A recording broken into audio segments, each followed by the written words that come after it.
allons prier et nous allons demander à Dieu qu'il nous bénisse et qu'à travers de cet enseignement, qu'il touche les cœurs, qu'il nous remplisse de lui. Nous allons prier, mes frères. Souvenons-nous que les choses, nous devons les demander au Père au nom du Seigneur Jésus-Christ. Prions et disons-lui, Seigneur de la gloire, Père qui est bon, toi, mon Dieu qui est grand, toi, mon Dieu qui est puissant. Tu es le plus beau, le plus précieux que j'ai. Savoir que tu vis, que tu existes et que tu aies permis que nous te connaissions. Et aussi que nous sachions de ton existence. Savoir que tu es ce qu'il y a de plus précieux, le plus beau qu'il y ait, parce que tu es le plus grand qu'il y a, Seigneur.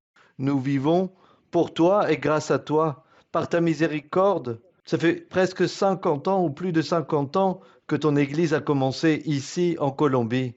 Et elle s'est répandue dans tant de nations au niveau mondial. Et regarde, Seigneur, comme il y a aujourd'hui au niveau mondial des personnes qui cherchent de toi, qui cherchent que tu leur parles,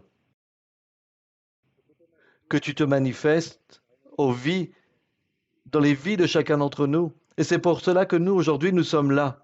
Parce que tu t'es chargé, Seigneur, de nous appeler, parce que tu nous as rempli le cœur de cette inquiétude et tu nous as attirés comme cet aimant qui nous attire près de toi. Et lorsque tu nous permets de te connaître et que nous recevons la prophétie, et tu nous touches notre cœur, notre esprit, nous sommes surpris, mon Dieu. Et cela nous laisse plein de pensées. Il y en a qui pleurent, il y en a qui ont la chair de poule, et nous disons quoi? Qu'est-ce qui se passe?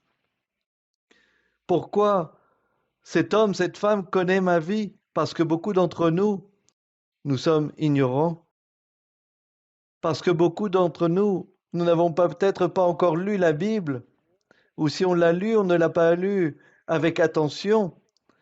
Car toi, Seigneur, tu as annoncé les choses et tu as dit que dans les temps à venir, tu répandrais ton Saint-Esprit, que les fils et les filles prophétiseront, qu'il y aurait des visions et des rêves.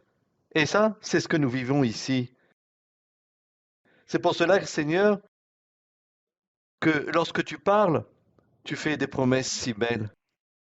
D'une forme merveilleuse, tu conquéris notre cœur. Et c'est pour cela que nous venons ici un jour comme aujourd'hui. Et même si nos familles disent, encore une fois, il va à l'église, qu'est-ce qu'il y a là-bas? Nous venons nous alimenter, nous venons pour cet aliment spirituel.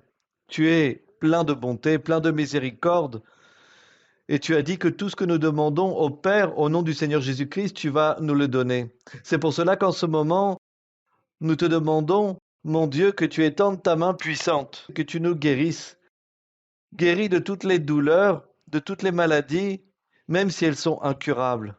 Bénis aussi et guéris-nous, notre âme, délivre des malédictions, des sorcelleries, et permets-nous, Seigneur, de comprendre ton évangile. Donne-nous de l'intelligence, de la compréhension, pour que nous comprenions que tu vis, que tu existes, que tu es une réalité.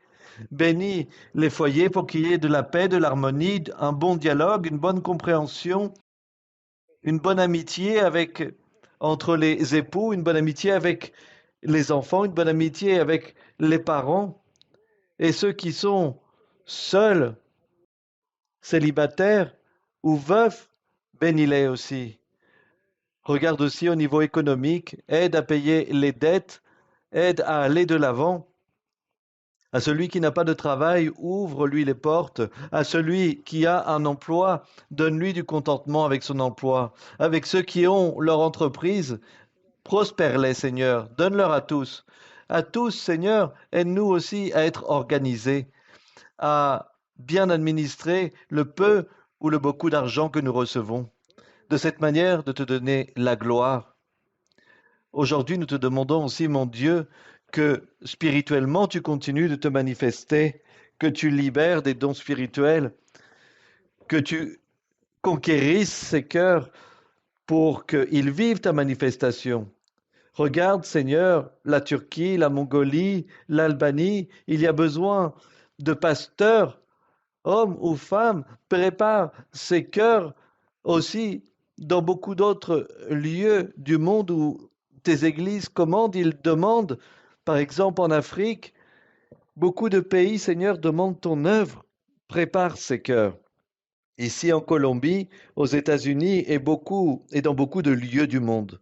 Il manque des pasteurs, il manque des hommes et des femmes qui prêchent. Prépare-les, Seigneur, prépare-les pour qu'ils soient fidèles, honnêtes devant toi et qu'ils prêchent avec de la doctrine. À notre sœur Maria-Louisa, là où elle se trouve, bénis-la, donne-lui beaucoup d'années de vie. Aujourd'hui, mon Dieu, à travers de cet enseignement, touche les cœurs et bénis-nous tous au nom du Seigneur Jésus-Christ. Amen et Amen. Nous allons lire la Bible et l'ouvrir dans le premier livre de Pierre, dans le chapitre 13. Première de Pierre, chapitre 3.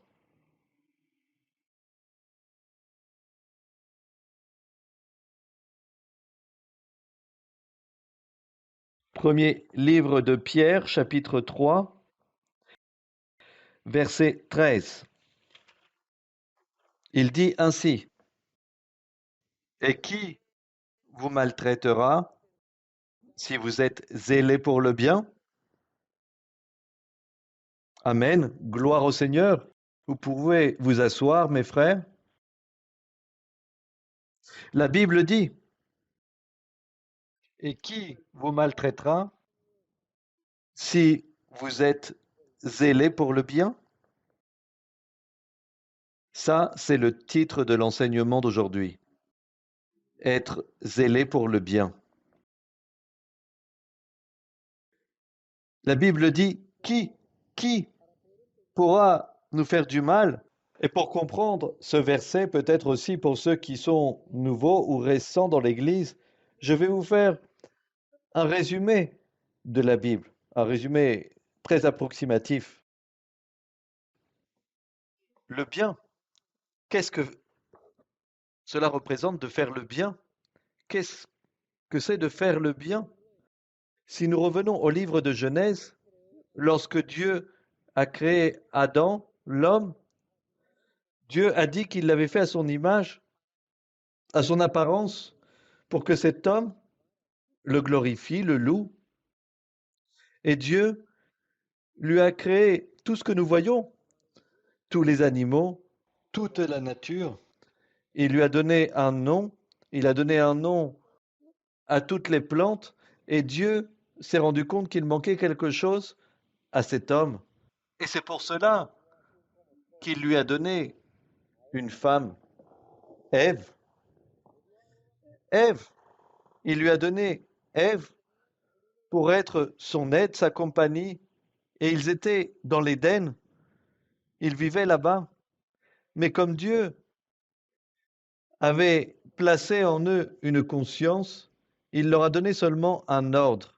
Vous pouvez manger de tout, mais pas de l'arbre qui est ici, au milieu du jardin, l'arbre du bien et du mal.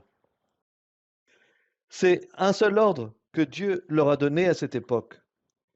Seulement cet ordre. Et qu'est-ce qui s'est passé? Ils ont obéi ou pas? Non. Quand Dieu, quand Dieu est apparu dans ce jardin, alors eux, ils se sont rendus compte qu'ils étaient nus.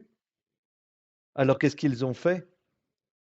Ils ont fait ce que fait l'être humain, qui est que lorsqu'il commet une erreur, il rejette la faute sur l'autre. Dieu a dit, pourquoi êtes-vous cachés?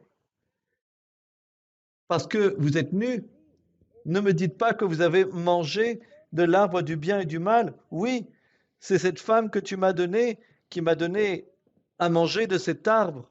Et Ève, de son côté, a dit, ce fut le serpent qui m'a trompé.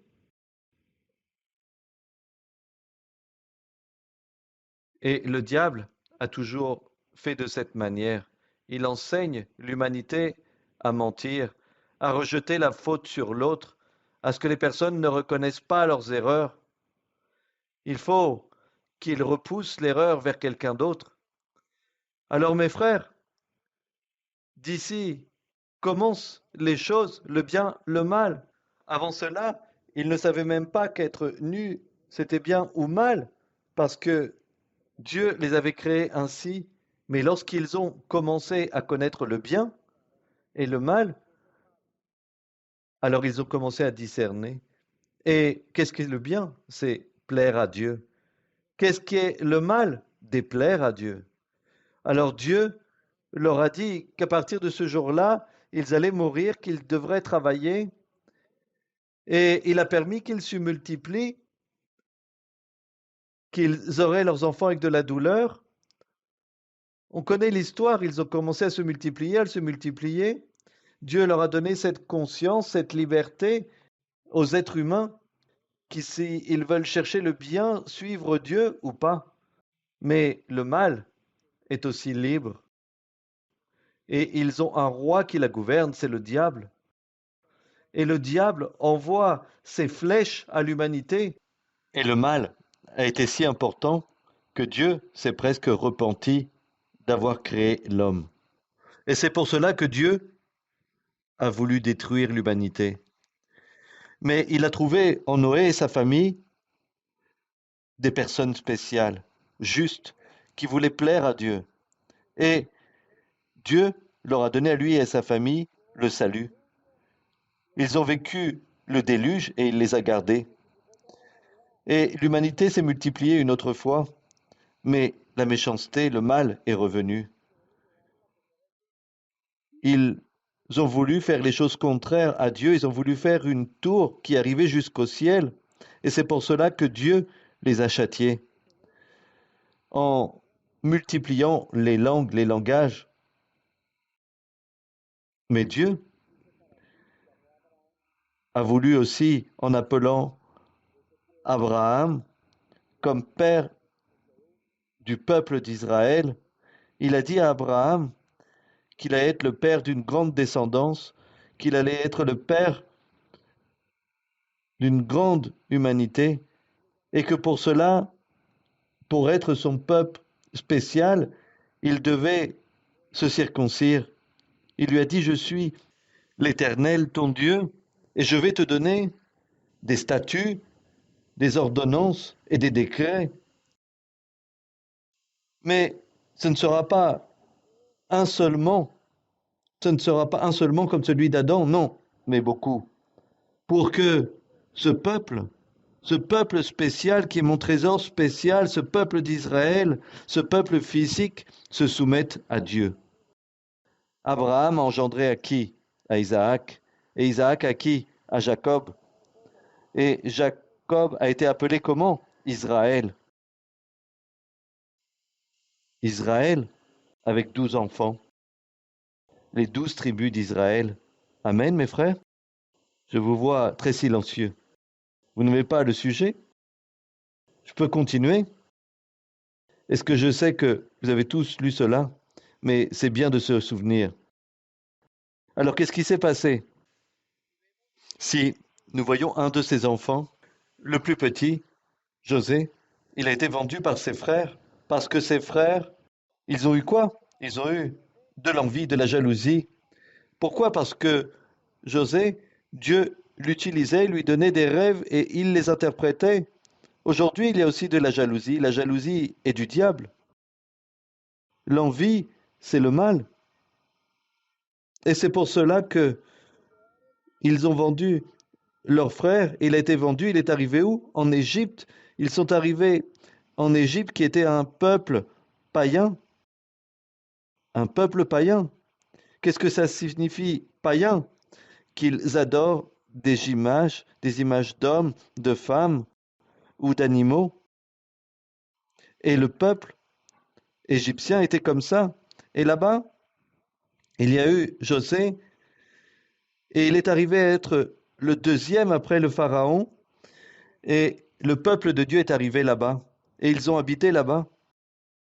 Le Pharaon est mort, José est mort, et les privilèges sont partis, et ils ont commencé à être esclaves esclaves du peuple égyptien. Alors qu'est-ce qui s'est passé? Ce peuple s'est contaminé avec les Égyptiens et ils ont pris leurs coutumes.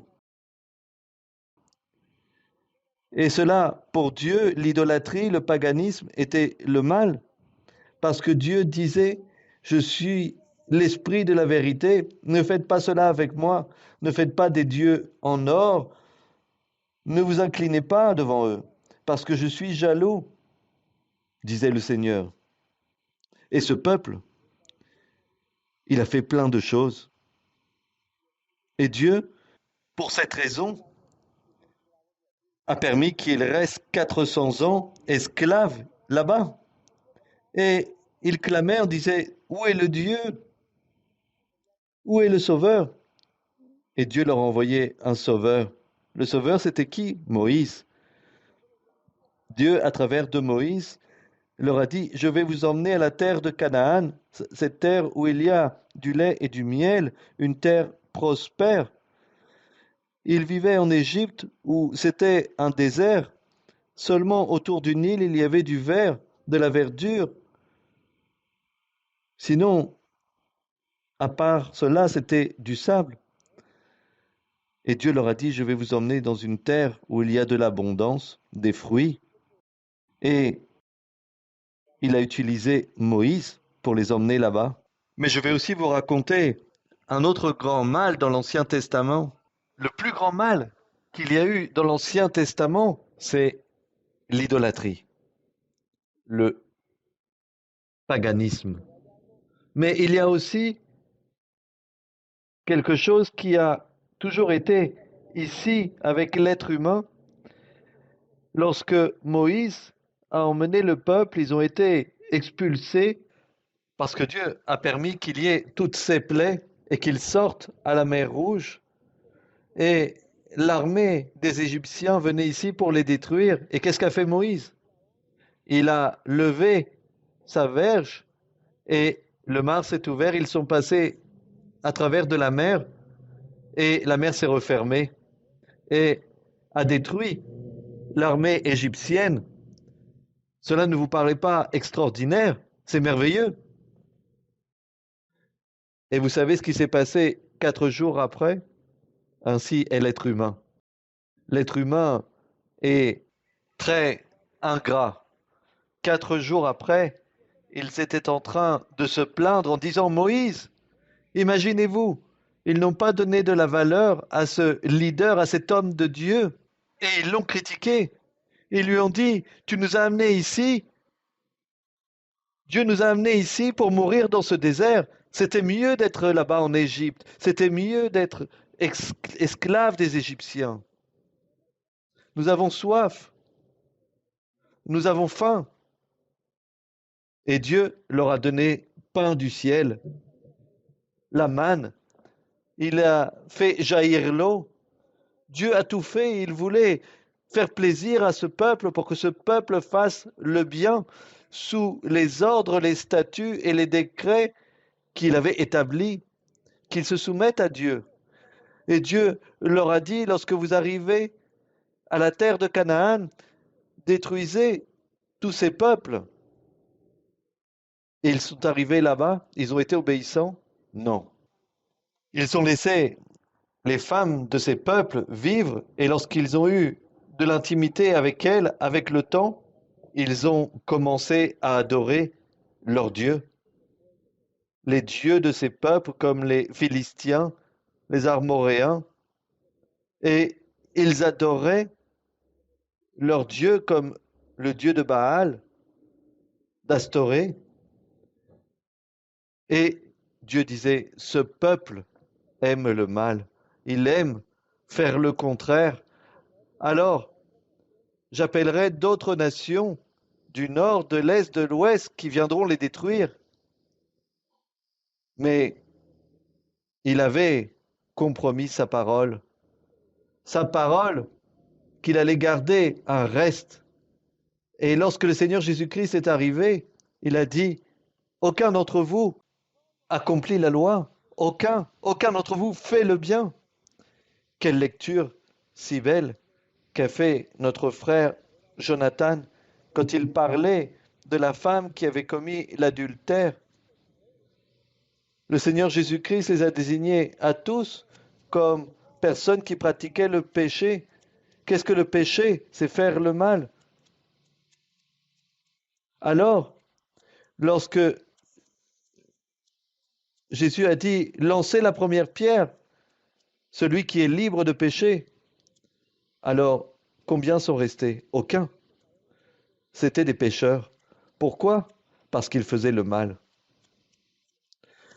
Lorsque le Seigneur Jésus-Christ est venu, il a annoncé qu'il était le Fils de Dieu et il a dû partir pour envoyer l'autre consolateur. Il a dit qu'il enverrait l'autre consolateur, le Saint-Esprit, et que Dieu se manifeste de trois formes, mais c'est un seul Dieu. Et ce Dieu allait se charger d'appeler un autre peuple qui n'était pas son peuple et qu'il allait appeler ses enfants. Et c'est pour cela qu'aujourd'hui, vous et moi, 2000 ans après le départ du Seigneur Jésus-Christ, nous pouvons appartenir et connaître ce premier ciel. Et pour que ce soit un ciel, qui doit gouverner? Dieu. Et Dieu est ici avec nous et il veut être en nous. Amen, mes frères. Et pour cela, et pour cela, il faut suivre les ordres, il faut suivre les statuts. Divisons ce pupitre en deux, le mal et le bien. Vous et moi, nous venons du mal. Nous étions là-bas, dans le monde, et la Bible dit que le monde entier est gouverné par le diable, par le malin. Et c'est pour cela qu'il nous incitait à pécher, à mentir, à voler, à vivre dans les souleries, la fornication, les adultères, les jalousies, les disputes. Tout cela, tout cela enseigne le diable. Lorsque on entre par cette porte, qu'est-ce que fait Dieu? Il nous secoue, il nous dit, réveille-toi, toi qui dors, lève-toi des morts, lève-toi des pécheurs. Je veux te faire vivre, mais je vais te mettre des conditions. Si tu fais le bien, je vais te protéger. Parce que pour cela, j'ai la puissance du Saint-Esprit, la puissance de ma parole, la puissance de la manifestation que je donne à mon ministère.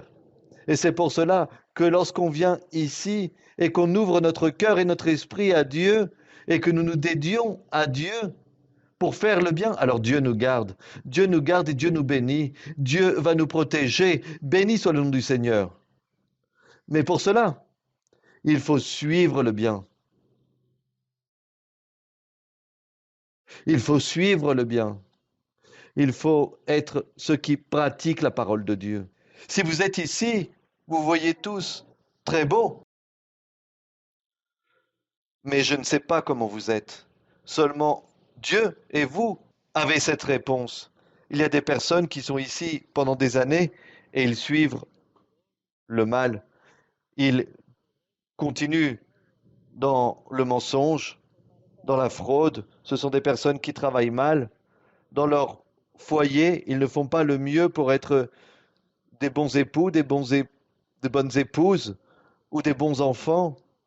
Et Dieu nous dit, si tu fais le bien et si tu t'efforces pour me plaire, qui contre toi, si j'ai la puissance, si je suis celui qui garde celui qui fait le bien. C'est pour cela que beaucoup viennent ici et vivent des situations difficiles et ils disent, pourquoi cela arrive? Alors, qu'est-ce que vous faites? Le bien ou le mal? Comment est votre conscience devant Dieu? Parce que ce jour, lorsqu'ils sont montés devant Jésus et qu'ils voulaient lapider cette femme, leur conscience leur a montré qu'ils faisaient mal. Et si je me dédie, nous pourrions passer beaucoup de temps à parler du mal, mais il y a des détails très simples. Cet enseignement, je le donne dans beaucoup d'endroits, et par exemple, en décembre, J'ai parlé de beaucoup d'erreurs que les croyants commettent. Par exemple, la naissance du Seigneur, nous ne la célébrons pas. Le Seigneur n'est pas né le 24 décembre. Le 24 décembre, c'est une date commerciale. Combien de personnes volent, s'efforcent pour trouver des cadeaux pour leurs enfants le 24? Pourquoi? C'est un ordre de Dieu? Non. C'est quelque chose de commercial. Peut-être que les choses se sont bien passées l'année dernière économiquement et vous voulez donner un cadeau à vos enfants? Oui, très bien. Vous pouvez le faire le 26, le 27, le 1er janvier. Pour la nouvelle année, je vous donne un cadeau. Très bien, si vous voulez le faire.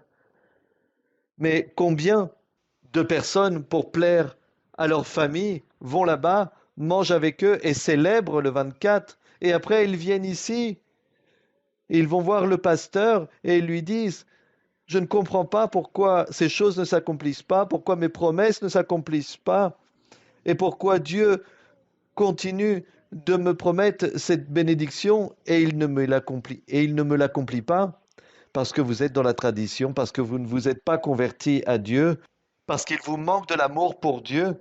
Ou alors le 31, ils ont plein de traditions, de superstitions. Il faut dire non aux superstitions.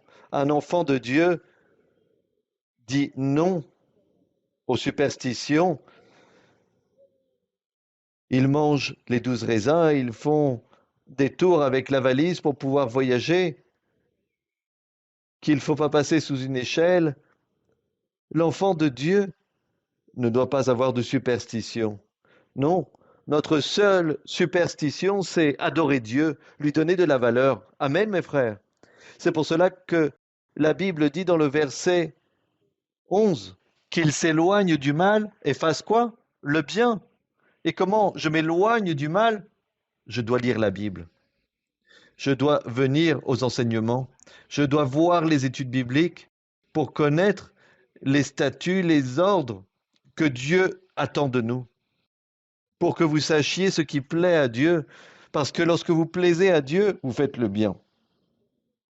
Lorsque vous suivez le mal, vous faites plaisir à l'ennemi, au diable. Ça, c'est ce que le diable veut. Lorsque vous venez du côté du mal, il est votre ennemi, il ne veut pas que vous soyez heureux. C'est pour cela qu'il va vous inciter et il va vous mettre des pièges. Mais vous et moi, nous sommes libres de décider si nous suivons le bien ou le mal. Nous avons le libre arbitre. Nous pouvons prendre la décision. Si nous voulons aller dans les souleries, dans le péché, disons, vous prenez la décision. Mais si réellement vous aimez Dieu et que Dieu a conquéri votre cœur et que vous voulez que Dieu se manifeste dans votre vie et vous avez toutes ces promesses merveilleuses et vous savez que Dieu peut donner la vie éternelle, alors vous allez vous efforcer. Pourquoi faire le bien? Pour démontrer à Dieu, en faisant le bien, que vous êtes véritablement quelqu'un qui l'aime, que vous n'êtes pas quelqu'un qui change d'avis, qui des fois fait le bien ou le mal. Non, vous vous éloignez du mal, vous laissez le diable loin, il ne vous domine pas. Vous voulez être honnête, transparent en tout dans votre vie. Et c'est pour cela qu'il n'y a pas de manque de loyauté, il n'y a pas de vice. Non, non à tout cela, tout ce qui est le péché. Pourquoi? Parce que je veux suivre le bien, parce que je veux être un exemple pour les miens, pour Dieu, parce que je veux démontrer qu'aujourd'hui, avec l'aide de Dieu, nous pouvons le faire. Oui, dans ces temps, ces temps où l'humanité est perdue, il peut y avoir des hommes et des femmes de Dieu qui font le bien. Béni soit le nom du Seigneur. Et la Bible dit, dans le verset 12, car les yeux du Seigneur sont sur les justes. Les justes. Les yeux du Seigneur sont sur les justes. Qui sont les justes? Ceux qui font quoi? C'est pour cela que la recommandation d'aujourd'hui, c'est d'être zélé pour le bien. Si vous faites cela, il y aura des bénédictions. Et ces bénédictions sont que les yeux du Seigneur sont sur les justes et ses oreilles sont attentives à leurs prières. Lorsque vous priez, lorsque vous avez décidé de suivre le bien, Dieu écoute. Dieu va vous bénir. Dieu va vous protéger et vous allez être constamment en train de témoigner comment Dieu vous a promis les choses et vous les a accomplies. Mais quelle tristesse lorsque les personnes disent, je prie, mais Dieu est sourd. Il ne m'écoute pas. Mais alors, comment marchez-vous devant Dieu? Vous marchez dans le mal ou vous marchez en faisant le bien? Ou vous êtes tiède? Un pied dans le mal, un pied dans le bien. Et ainsi peut se passer quelque chose. Dieu peut quoi? Nous rejeter. Et c'est pour cela qu'il y en a qui se fatiguent et qu'ils ne veulent pas revenir à l'Église. Suivez la justice, suivez le bien. Oui, c'est possible. Il y a des personnes déshonnêtes, il y a des personnes qui travaillent mal, il y a des personnes qui paient mal, il y a des mauvais époux, des mauvaises épouses qui ne connaissent pas de Dieu. Mais vous et moi, nous connaissons de Dieu. Vous et moi, nous ne donnons pas de compte à l'humanité, mais à Dieu. C'est pour cela qu'il faut profiter d'être ici, dans ce premier ciel. Laissez-vous bénir par Dieu. Dieu est bon et miséricordieux, parce que toute la gloire sera toujours pour qui? Pour Dieu. Béni soit notre Dieu. Vous pouvez vous lever et disons-lui, Seigneur de la gloire, ces applaudissements que veulent donner tes enfants, c'est parce que tu nous incites à faire le bien. C'est parce que toujours le mal veut dominer. Et c'est pour cela qu'il y a des cœurs qui sont divisés. Ils ne veulent pas s'éloigner du mal. Mais toi, dans ta miséricorde, permets-nous de connaître ces statuts, cette miséricorde. Et c'est pour cela que tu nous parles à travers de rêves, de visions et de la prophétie, parce que tu veux que nous fassions le bien. C'est pour cela qu'aujourd'hui, mon Dieu, nous implorons ta miséricorde pour que tu nous bénisses à tous, que tu nous bénisses, que tu nous permettes d'être véritablement ceux qui te donnent de la valeur, ceux qui t'aiment, ceux qui font le bien. C'est pour cela que la responsabilité, si vous voulez, mettez-vous la main sur le cœur et dites-lui, Seigneur, Seigneur, nous voulons purifier notre cœur de toute méchanceté, de toute sorcellerie, de toute attache du passé. Et permets-nous, Seigneur, de faire le bien. Permets-nous, Seigneur, de te connaître. Permets-nous, Seigneur, chaque jour de t'aimer, de te donner de la valeur et que tes statuts, tes décrets, même si nous les apprenons, nous les pratiquions dans notre vie, pour que tu nous reconnaisses et que tu dises, ici est un enfant, une fille de Dieu, un fils de Dieu, et que les gens nous voient comme des personnes spéciales. Pourquoi? Parce que nous faisons le bien, parce que nous plaisons à Dieu en tout. C'est pour cela, Seigneur, renouvelle notre pensée, notre manière d'agir, notre manière de faire les choses et que nous puissions te plaire, parce que tout cela est pour toi et grâce à toi. Aide-nous en tout, Seigneur. Et maintenant que nous allons ramasser l'offrande et la dîme, tu as donné ce commandement et nous pouvons faire aussi le bien en te donnant la dîme. Reçois, Seigneur, la dîme, les offrandes, sachant que la dîme, c'est 10% de ce que nous trouvons, de ce que nous recevons. Reçois cela, Seigneur, au nom du Seigneur Jésus-Christ. Amen et Amen.